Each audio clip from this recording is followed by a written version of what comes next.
itu terus yang dibahas gitu. Ini dulu deh gue mau nanya nih.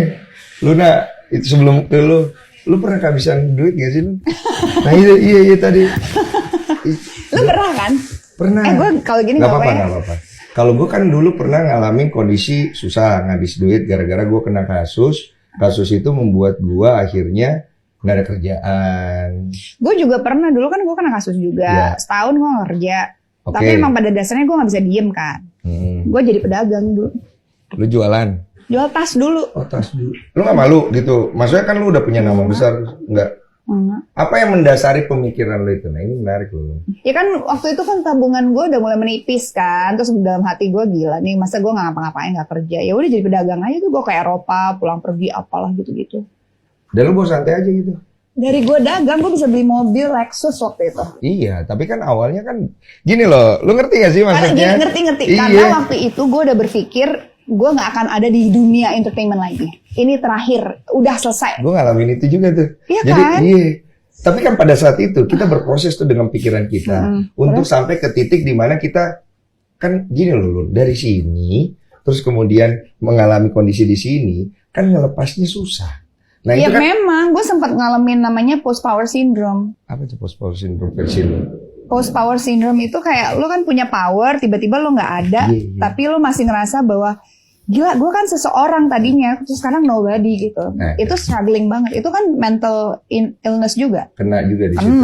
Kena banget. Di saat tadi orang memuja-muja lo, terus tiba-tiba berhenti memuja jadinya menghujat, kan lo bingung lah. Nah proses apa yang terjadi dalam diri lo akhirnya lo bisa pelan-pelan ngelepasin itu semua tuh? Kalau ditanya cepet, enggak, lama. Berapa lama waktu itu? Setahun, 2 tahun ada. Terus tiba-tiba setelah setahun nggak kerja, terus mulai tuh ada tawaran lagi masuk TV. Ada kesempatan lagi nih, ya udah diambil. Setelah beberapa tahun ya? Setelah setahun. Terus udah gitu,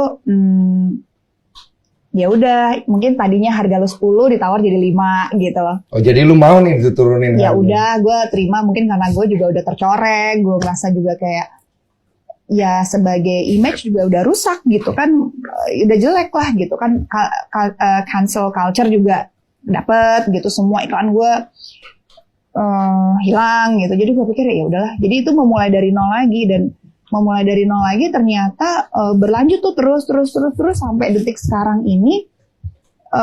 Alhamdulillah bener-bener gue nggak nyangka akan seperti ini gitu. Ini kayak gue dikasih kesempatan kedua sih menurut gue. Nah apa tuh Lun? Pasti kan ada pembaharuan dari berpikir, bagaimana lu bereaksi atau lu bersikap dari yang dulu. Karena dulu masih anak-anak gue.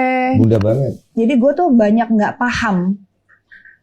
Gue banyak nggak paham sih. Kayak misalkan contoh deh, gue tuh dulu sering banget digosipin sama infotainment.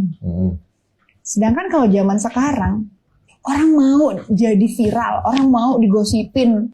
Nah kalau sekarang gue digosipin, gue seneng-seneng aja, ketawa-tawa aja. Kenapa tuh? Ya anggap aja ini publicity. Acceptance-nya mulai ada nih ya, penerimaan ya lo ya. Harus, dan nerima itu kan prosesnya panjang banget ya. Iya. Ya bahkan sampai sekarang kadang-kadang masih ada gitu kayak di nomor 2 kan gitu.